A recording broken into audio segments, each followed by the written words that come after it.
조합제 TV 시청자 여러분 안녕하십니까. 2019년 1월 30일 오전 11시 반입니다.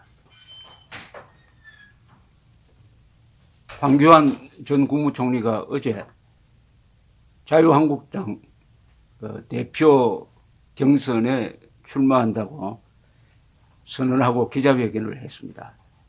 황교안 전 총리의 지지율이 자기 대선 후보자군에서 1등으로 올랐었다는 여론조사 발표가 난 날이었습니다. 이낙연 총리를 한 2%포인트 차이로 따돌리고 1위로 올라갔다. 오마이뉴스의 여론조사였습니다. 그 원인에 대한 분석 중에 하나 흥미로운 것은 박근혜 전 대통령에 대한 동정표가 황교안 전 총리로 쏠리면서 보수 결집, 특히 대구 경북 지방의 결집 현상이 나타나고 있다. 이런 보도였습니다. 황교안 바람이라고 할 만한데 이 황교안 바람이 어떻게 구성되고 있는지 한번 분석을 해볼 필요가 있습니다. 황교안 전 국무총리는 1957년생이니까 62세입니다. 그리고 서울 출신으로 봐야 되겠습니다. 서울에서 출생했고 아버지는 황해도 사람입니다. 한국에서 역대 대통령 중에서 서울 출신 대통령은 한 분밖에 없죠. 이승만 대통령은 보통 황해도 출신이라고 그러는데 출생으로 치면 이승만도 서울 출신으로 봐야 돼요. 그다음에 윤보선 대통령이 있습니다. 서울 출신. 서울 출신은 황교안 전 총리가 내세우는 통합, 국민 통합에 맞는 지역적 배경이 아니냐는 생각도 듭니다. 흔히 우리가 지도자를 볼 때 신은서판이라고 그럽니다. 당나라 때, 중국 당나라 때 관리를 뽑을 때 기준을 신은서판이라고 했어요. 우선 용모가 준수해야 한다. 말을 잘해야 한다. 글을 잘 써야 한다. 그리고 무엇보다 판단력이 좋아야 한다. 신은서판. 이걸 기준으로 황교안 총리를 분석하면은 용모도 깔끔하고 말도 잘하고 글도 잘 쓰는 것 같습니다. 판단력에서 크게 잘못된 점은 아직 발견되지 않고 있습니다. 특히 통합진보당을 이번에 법무장관 할 때 해산시키는 논리라든지 그것을 추진하는 과정에서의 판단력은 높이 살만하다고 생각합니다. 그리고 정치에 입문하는 타이밍도 잘 잡은 것 같습니다. 그렇다면 신원습판에 큰 무리가 없지 않느냐는 생각이 듭니다. 그리고 이분은 침례교 신도입니다. 동시에 반공주의자입니다. 보안법 전문가입니다. 그런 점에서는 이승만 대통령하고 좀 비슷합니다. 이승만 대통령도 기독교적 반공 자유민주주의자였어요. 이 기독교와 자유민주주의는 같은 뿌리인데 종교적 신념을 가진 자유민주투사와 종교적 신념이 없는 자유민주투사는 그 투지에서 차이가 있습니다.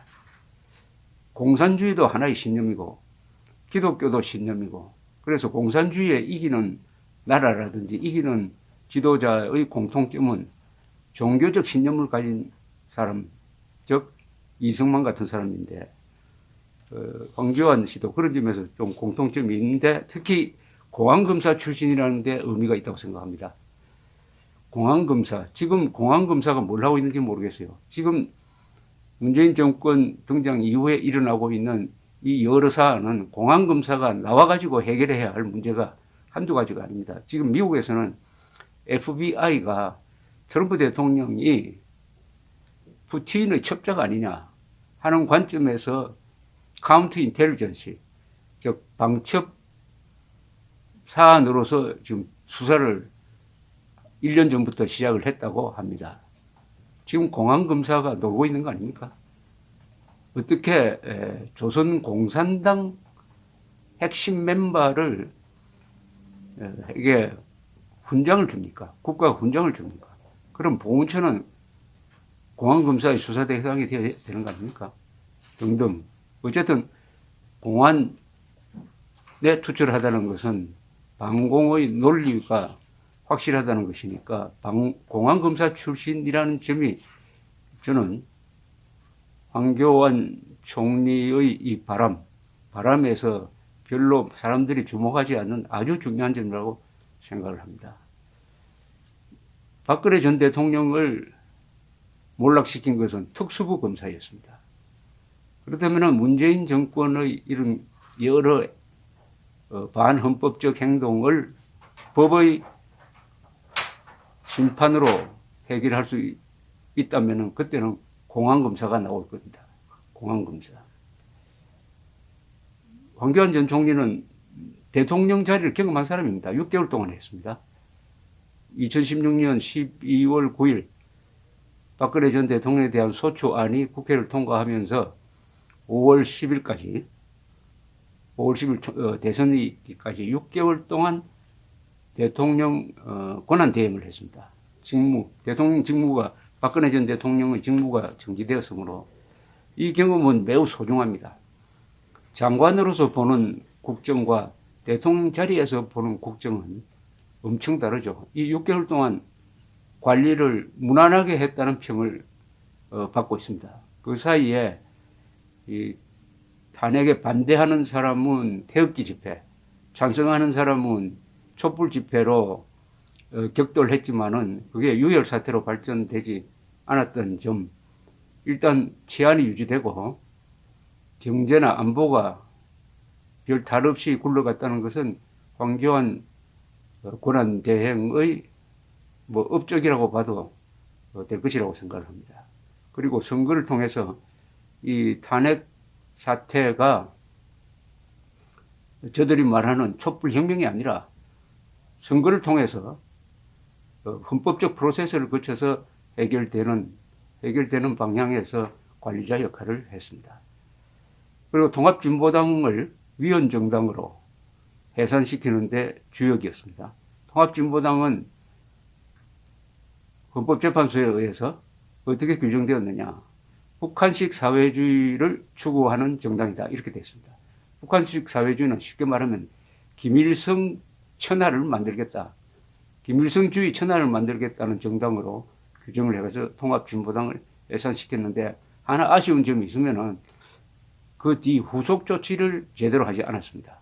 이 당시 법무장관인 황교안 씨가 후속 조치라는 것은 통합진보당 당원들에 대한 수사를 했어야 돼요. 통합진보당은 반헌법적 정당이라 해놓고 그 당원들에 대한 수사를 하지 않았다는 것은 기회를 놓쳤다는 생각이 듭니다. 그리고 정치 경험은 없는데 이게 오히려 장점이 될 수가 있습니다.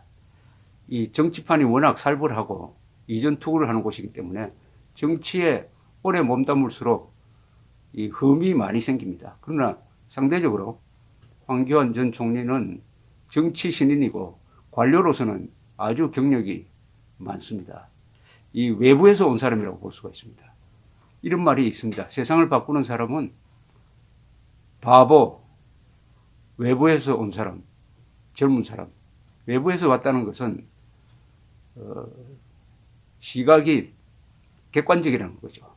외부에서 온 사람은 그 안에 있는 사람들처럼 이해관계가 얽히고 설키고 하지 않아가지고 과단성 있게 개혁을 할 수 있다. 그런 점에서 저는 오히려 정치 경험이 없다는 것은 유리한 점이라고 이렇게 생각을 합니다. 서울 출신이라서 이게 지역 갈등에서 초연할 수 있는 입장이고 그런 사람이 통합을 이야기를 하면은 잘 먹혀들 수 있지 않을까 하는 그런 생각이 듭니다. 연설문을 소개해드렸더니 군장성 출신 한 분은 저에게 이런 전화를 해서 이런 이야기를 했습니다. 참 좋은 연설이었는데 하나 아쉬운 점이 있었다. 이 안보 문제에 대한 절박성이 좀 떨어지는 것 같았다. 이런 이야기였습니다. 이념 문제에 대해서는 이 정권을 무덤에서 튀어나온 주사파 성향의 집권 세력이다. 이런 식으로 아주 강력하게 규정을 했는데 지금 안보 문제, 주한미군 철수까지 거론되는 이 상황에 대한 인식이 핵 문제와 더불어 좀 약한 것 같았다 하는 그런 논평을 소개해 드립니다. 이 우파의 품격이란 말을 어제 제가 무심코 썼습니다. 황교안 전 총리의 어제 연설과 기자회견에서 차분하게 답변하는 걸 이렇게 지켜보고 있으면은 우파에 그동안 결여되었던 점, 즉 품격, 교양 이런 것을 갖춘 사람이라는 느낌을 받았습니다. 우파의 품격이죠. 우파의 품격이 뭐냐? 그것은 애국심, 그리고 법치정신, 공산주의에 대한 철저한 이해, 그리고 말과 글을 점잖게 하고 무엇보다도 예의를 지키는 사람. 예의를 지키되 용감할 때는 용감하고, 지금 한국의 보수 세력이 과연 어떤 미학이 있느냐, 어떤 미학으로서 외연을 확대할 수 있느냐, 어떤 미학으로서 통합할 수 있느냐. 미학이라는 것은 뭐 어려운 것이 아니고 멋지게 보이는 거죠. 사람이 고귀하게 보이는 것이죠. 거기에 가치가 있습니다. 좋은 가치는 겉으로 드러날 때는 아름답게 보여야 합니다. 우리 우파가 좌파와 싸우다가 좌파를 닮아가는 측면이 있어요. 그러면은 괴물과 싸우다가 괴물이 되는 거하고 마찬가지입니다. 우파의 품격을 보여줄 수 있는 사람이 황교안 전 총리가 아니냐 하는 생각이 드는데, 이것은 지금까지고 앞으로 한 달쯤 치열한 당내 경선을 통해서 이 황 전 총리의 사람됨이라든지 인물의 크기가 드러날 것이라고 생각을 합니다. 그런데 어쨌든 지금 한국의 우파 세력은, 보수라고 하는 사람은 탄핵 사태 이후에 축소되었습니다. 내가 보수라고 자랑스럽게 이야기하던 사람이 40%에서 25%로 줄어들고 동시에 분열되고 말았습니다. 즉 탄핵 찬성했던 사람과 반대했던 사람으로 분열되고, 당으로서는 자유한국당, 바른미래당 이렇게 분열되니까 무당층이, 마음을 잡지 못한 무당층이 한 6%를 계속 유지를 하고 있습니다. 자유한국당 지지율은 갤럽 조사와 리얼미터 조사가 큰 차이가 나는데, 어쨌든 한 20% 정도로 본다면은 이 무당층 지지와 이 자유한국당 지지를 합치면은 한 40%를 넘게 되는데, 황교안 전 총리가 이 무당층을 어떻게 흡수할 거냐? 황교안 전 총리가 통합과 더불어 강조하는 것이 외연 확대였습니다. 외연 확대. 외연 확대하면 당장 그러면 탄핵 찬반 같이 할 수 있습니까? 찬반 세력이 같이 할 수 있습니까? 이렇게 물으면은 황교안 전 총리의 이야기는 헌법적 가치에 동의하는 사람들은 다 같이 갈 수 있다, 이런 표현을 씁니다. 헌법적 가치라는 말이 조금 딱딱하지만은 그것을 어떻게 정치적 용어로 만들어낼지, 김정은에 반대하면 다 우리 편이다, 아니면은 전체주의에 반대하면 다 우리 편이다, 반공 자유민주주의다, 뭐 이렇게 쉬운 말로 그 논리를 정리하는 게 어떨까 하는 생각도 들었는데, 앞으로 한 달 동안 황교안 전 총리가 보여주는 리더십이 작아질 수도 있고 커질 수도 있습니다.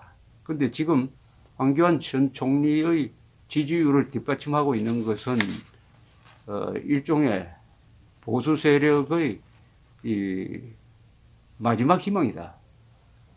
보수 세력이 그동안 기댈 데가 없었는데 새로운 신선한 인물이 나타났으니까 거기에 기대려고 하는 그런 생각이 잠재되어 있을 것이라고 생각하는데, 황교안 전 총리가 그런 희망을 자기 것으로 만들 수 있느냐 하는 것은 오로지 그분의 투지에 달려 있다고 생각합니다.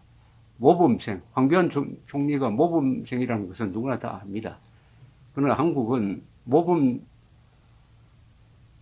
모자라서 망할 나라가 아닙니다. 모범생은 너무나 많습니다. 머리 좋은 사람 너무나 많습니다. 항상 부족했던 것은 용감한 사람이었습니다. 특히 용감한 지도자. 용감한 지도자가 없으면은 우리는 자유와 한국을 지킬 수 없습니다. 자유한국당의 경선이 이승만, 박정희로 쭉 내려오는 한국의 문명 건설 세력, 대한민국 수호 세력의 맥을 잇는 지도자를 만들어낼 수 있느냐 없느냐 하나의 시금석이기도 하고 좋은 의미에서 용광로가 될 수 있다는 생각입니다. 이게 제가 분석한 황교안 바람의 몇 가지 요인이었습니다. 감사합니다.